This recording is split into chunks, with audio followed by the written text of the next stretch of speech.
2. You will hear a number of different recordings and you will have to answer questions on what you hear.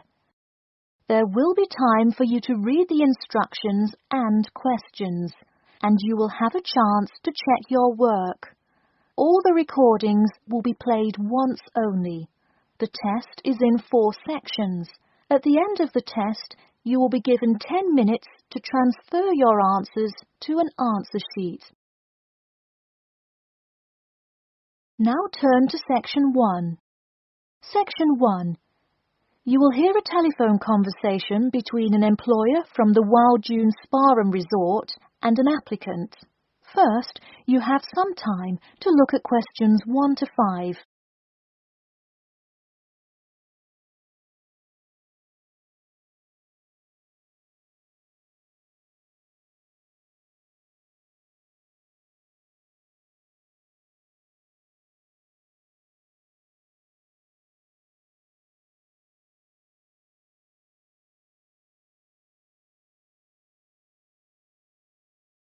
You will see that there is an example which has been done for you. On this occasion only, the conversation relating to this will be played first. Hello, is this John Murphy? Hi, yes it is. Hi John, this is Ed Heisenberg from the Wild Dune Spa and Resort, calling about your application for our lifeguard position. Do you have a few minutes to talk? Yes, absolutely. The employer says that he is calling about the application for their lifeguard position. So, lifeguard has been written in the space. Now we shall begin. You should answer the questions as you listen, because you will not hear the recording a second time. Listen carefully and answer questions 1 to 5. Hello, is this John Murphy? Hi, yes it is. Hi John, this is Ed Heisenberg from the Wild Dune Spa and Resort, calling about your application for our lifeguard position. Do you have a few minutes to talk? Yes, absolutely. Great, could you give me your address? Sure. My address is 45 Elsinore Court. I'm sorry, was that Eleanor? Could you spell that for me? Sure, it's Elsinore. E-L-S-I-N-O-R-E. Okay, thanks. And is this the number we should reach you at in the future? 099885767? No, that's my home phone. But let me give you my mobile number instead. 077 896 245. Call me on that one. Okay, I'll make a note of that. Could you tell me your availability? Sure, I'm usually available during afternoons or weekends. I'd prefer not to be scheduled on weeknights because I work part-time as a waiter. That shouldn't be a problem, since we don't stay open very late anyway. And do you have any other employment experience? Yes, I've worked at a few other places. I was the baseball coach at Richmond High School last season. I see.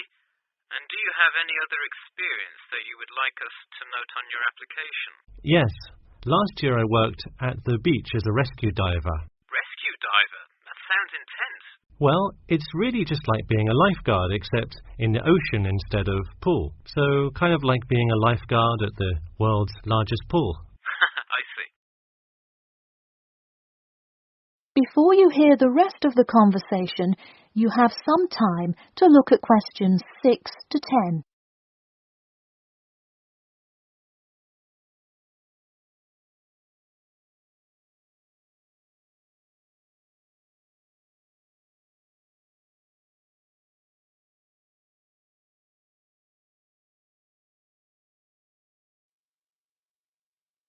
Now listen and answer questions 6 to 10. So could you tell me about the relevant skills you have? I'm guessing a lot given your experience. I'm CPR certified and have 2 years of diving experience. Great, it sounds like you are well qualified for this position. When does your CPR certification expire?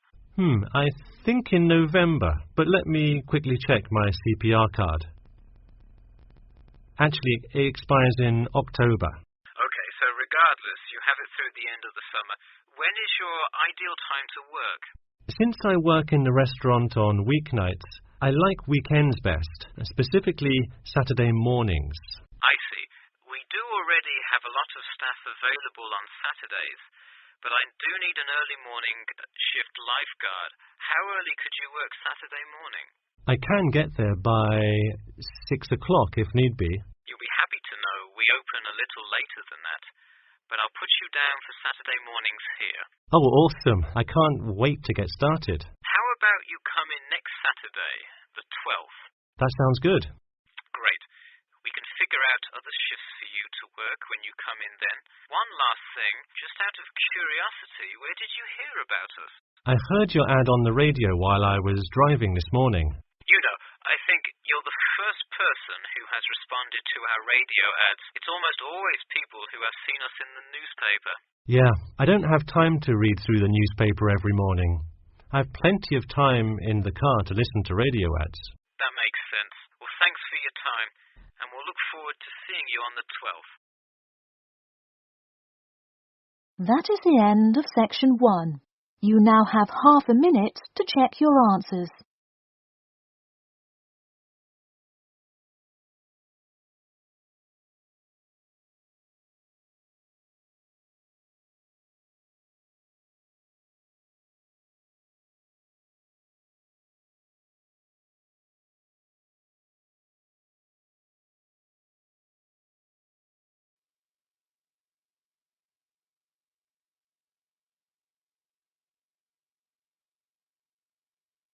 Now turn to section 2.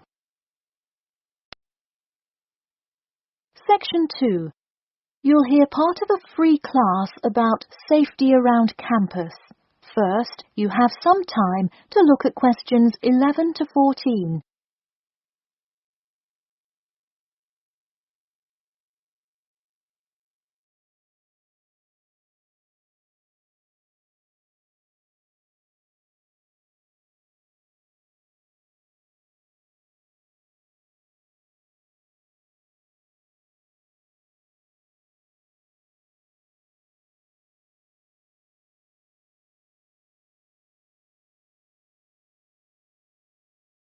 Now, listen carefully and answer questions 11 to 14. Good evening. I'm Geoffrey Miller from the University of Nottingham Student Union, and in this week's free class, Carlos Garcia is going to tell us about safety around campus. Over to you, Carlos. Thank you, Geoffrey, and thank you all for your attendance today. Also, I'd like to thank the Student Union here at the university for organising this lecture. Well, I've been serving and protecting the City of Nottingham for over 20 years now as a member of the police department. Does anyone know what type of crime is the most prevalent on campus? I heard someone say drugs and alcohol. That actually isn't too much of an issue. Violence? Nope. Actually, the biggest thing we worry about here is theft. The nature of crime on Nottingham's campus is quite different from that of the surrounding areas. Crime rates across the East Midlands are very difficult to control. We'd like to see the rate stay the same for this calendar year, but it has been increasing steadily over the past 3 years. On campus, however, I'm happy to say that the overall crime rate has fallen this year. You wouldn't think so if you've seen the extremely exaggerated stories in the media. The media has done nothing but cause more concern about crime in our area. Even the crime shows you see today are a little bit far-fetched, but at least viewers know they're not real events. We'd really like to see more factual news articles out there so the public can have a rational sense of the safety level of our society. Before you hear the rest of the talk, you have some time to look at questions 15 to 20.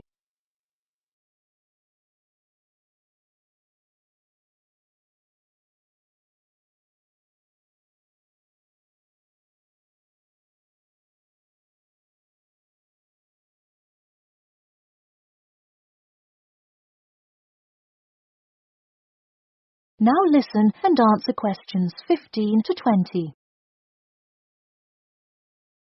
Okay, let's move on to what to do when you see a crime. Do not get involved if at all possible, and do not draw too much attention to yourself by running away in a conspicuous manner. Though most likely, and hopefully, you will not have to experience this situation, If you are being mugged, please do not try to resist. Instead, be compliant and seek help after the incident. Like I said, though, it is highly unlikely that you will find yourself amidst a crime, but it is important to be prepared should it ever happen. We find that educating students and staff on the correct precautions to take is the best way to increase your safety. Just remember to be smart when you're out late at night and avoid any area or person that looks suspicious. I know it sounds obvious, but I cannot stress this enough. It's also not a bad idea to have your mobile phone with you at all times, but be careful. If you're chatting on your smartphone on your way home, you're a prime target for thieves. I'd like to see a show of hands. How many people have left work or the library after 10 p.m. to go home before? A lot of you, right? If you do have to go home late at night, please don't walk home alone. More often than not, there's someone there that will be walking the same direction as you at some point. Walk home with a friend or co-worker. Even if you must use your phone to call someone that's nearby to walk with you, it's always safer to walk home with someone. So when you're walking home, you may feel more comfortable with some sort of self-defense, such as pepper spray. Now, it's your call whether you want to carry something like this or not. However, I absolutely advise against carrying a knife or any other offensive weapon. All too often, they can be used against you if you're disarmed, putting yourself in more danger. For all those interested, the Recreation Centre offers a free self-defense class to all students every Thursday evening. While obviously an introductory self-defense class may not equip you to fight off villains like a regular superhero, it does come in handy sometimes. After taking a self-defense class, you'll surely be more aware of possible dangers and how to deal with them. So hopefully now you have a more complete understanding of the nature of crimes committed on your campus and how to avoid being a victim. I know most students at the University of Nottingham are not the criminal types, but remember that there is no barrier like a wall or something keeping non-students out. There's no army force securing the borders, and I doubt anyone wants it that way. The campus is generally a safe place, but it's not immune to small crimes once in a while. Alright, that's all I have to say for today. Stay safe. That is the end of section 2. You now have half a minute to check your answers.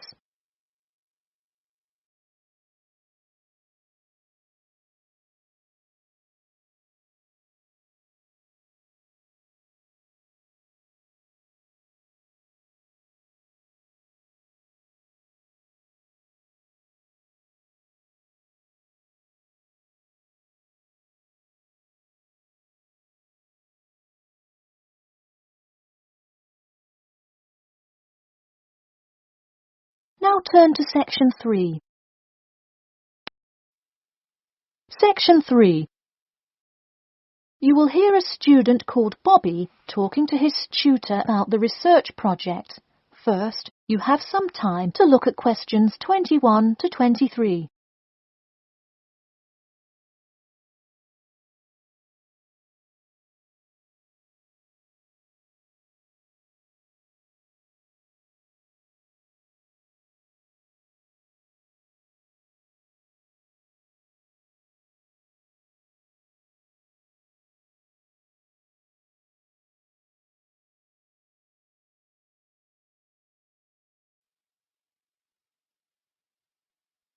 Now, listen carefully and answer questions 21 to 23. Hi, Bobby. Go ahead and sit down. Tell me about your research project. Well, I decided to research football and keys for success on a football team. That sounds great. What are the guidelines for the test? Did the teacher talk to you about it in class? No, everything is on a handout that was passed out. It says that the first draft is due at the end of next week, and the second and third are due later on in the month. I don't understand why we have to keep revising and fixing it. Is this assignment really that important? Well, this project is a major requirement for passing 11th grade English and will go on your permanent record. Oh, really? Does that mean it will affect what English level I am placed in next year? Well, not exactly. You need a good grade to move on, but it is your overall grade and teacher recommendation that determines what level of English you are placed in next year. Anyway, tell me about your topic choice. Do you play football? Well, actually, it's because my father loves the sport. He watches it every weekend. Cool. It's a good idea to report on something you're interested in. Before you hear the rest of the talk, you have some time to look at questions 24 to 30.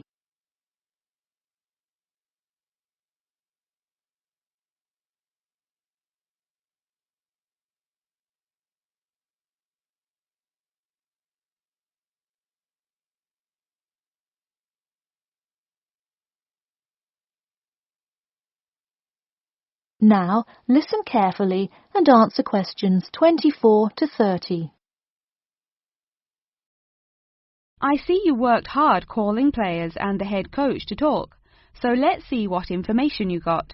Well, you have to listen carefully to the first call on the recording. It's really hard to hear because the background noise is louder than the person's voice. Yes, it is a bit tough to discern. I'm afraid the player's answer is too short as well. You will have to interview him again and try to get him to give a better answer. Okay, I thought that might happen. I will call him again tomorrow. Moving on, let's look back at this question. You asked, tell me about a time when you learned a major life lesson through playing football and explain how that has shaped the person and player you have become now and how you hope to pass on that lesson. It is a great idea for a question, but in an oral interview it is far too complex. I would advise you to break it up into multiple parts to get a better response. I guess you're right. I wouldn't want to have to provide an answer to a question like that. I will simplify it. I found that when I asked players this question, it took too much time because they were struggling to answer the question completely. In fact, this is the question Joe Billings was answering when the tape ran out. He did tend to ramble on all the questions, didn't he? He sure did. I would recommend that when you go back and interview players again, that you use a more sophisticated recording device. This recording is spotty, which indicates that the equipment wasn't working consistently. Okay, I guess it probably wasn't the best idea to use the sound recorder on my phone. Hey, could you give me some feedback on the content of the report itself? Sure. Let's start by focusing on your topic. While I like that you chose to cover football, it seems inexplicit. The keys for success of a player and team is quite an interesting topic, but what is your thesis? That is to say, what conclusions can you draw from your research? I would suggest coming up with a strong thesis statement and then shaping your report based on that. Is it really too vague? I put a whole lot of facts into it. I list the top 10 goal scorers in football history and later on provide statistics for a few of the most famous coaches and their records as coaches. I think that's great that you included these facts, but I think you focus too much on the facts and not enough on connecting these facts to make your point. Ah, I see. Okay.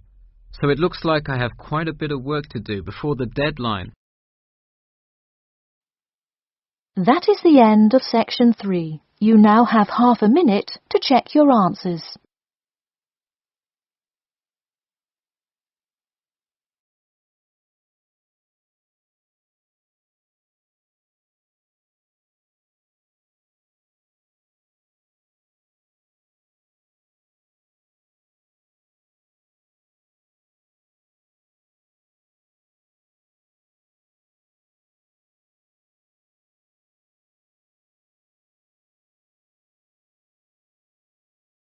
Now turn to section 4. Section 4. You will hear part of a lecture about how to give a quality speech. First, you have some time to look at questions 31 to 40.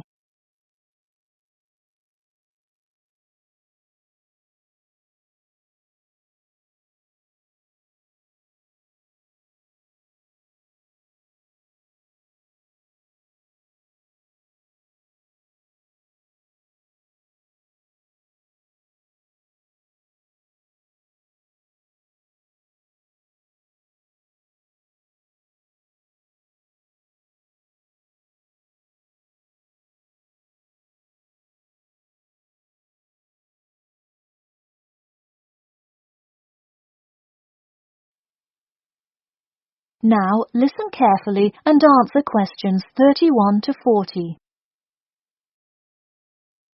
Good morning. Today I am going to cover the daunting task of giving a quality speech, a thought that makes most of us cringe. In fact, 90% of all people feel nervous about public speaking, about 10% of whom are described as genuinely terrified. Hopefully, when we are finished here today, you all will be in the 10% of the population who do not feel nervous at all. Did you know that lecturers tend to get more nervous if the speech they are giving is an important one? It makes sense, right? You probably wouldn't be nearly as nervous to address your residence hall about the proper use of the recycle and compost bins as you might be if you were asked to give the graduation speech to your entire 5,000 student class. So what is it that makes some people completely comfortable in front of crowds? Some people think that the ability to give a good speech is a gift that others are simply born with. This is almost never the case. Public speaking can be learned with practice. The first most important thing you can do to improve your confidence in delivering a speech is to prepare a quality speech. Honestly, while the content of your speech is relatively important, the audience will really only remember the last sentence you say. It is a good idea to structure the rest of your speech to lead up to this last point to really drive your message home. This is a good way to ensure that your speech is well organized.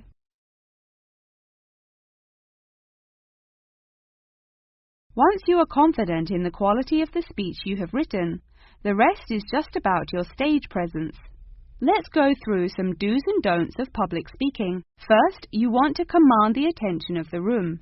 Do not, I repeat, do not proceed with your speech until the audience is paying attention. Even Martin Luther King Jr.'s I Have a Dream speech wouldn't have made any difference in the world without the undivided attention of his audience. To continue with the I Have a Dream example, one of the reasons that MLK was such an effective orator was his ability to speak with passion and engage with his audience. That sort of charisma does not come from reading straight from paper. Don't get me wrong, it is a good idea to write your main ideas down on a note card, sheet of paper or something. But one factor that will consistently lead to a boring, forgettable speech is writing down your entire speech. Do not write your full speech down. If you are constantly reading your paper, you are not making eye contact with your audience, and thus failing to really express the feeling that goes with your ideas. I advise you write 1 or 2 ideas, so if you suddenly draw a blank, you have something to jog your memory. If you've written a good speech that you believe in, those ideas should be sufficient to keep you on track. Once you have those ideas written down, give your speech a few practice runs in front of the mirror, into your sound recorder on your phone, or with a friend before it comes time to address a crowd. That way, you can hear how the ideas come across, make sure there are no abrupt transitions, and find out whether you are talking too fast or too slow. Timing is important. Make sure you time yourself beforehand to see how long your speech is. That is pretty much it. With practice, you'll be able to deliver an expert speech that engages and even maybe inspires your audience. Just remember, speak with emotion. No one wants to listen to someone reading from a script. As I come to a close in my speech, I'll point out that I have employed all of these tips that I have covered.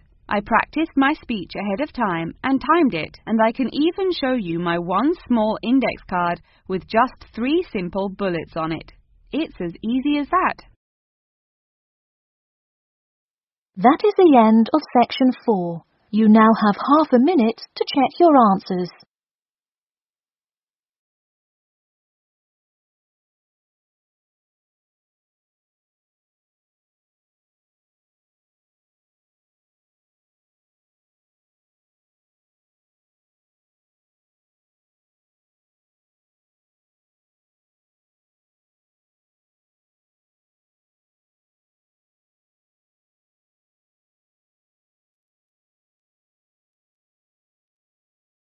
That is the end of the listening test. In the Ielts test, you will now have 10 minutes to transfer your answers to an answer sheet.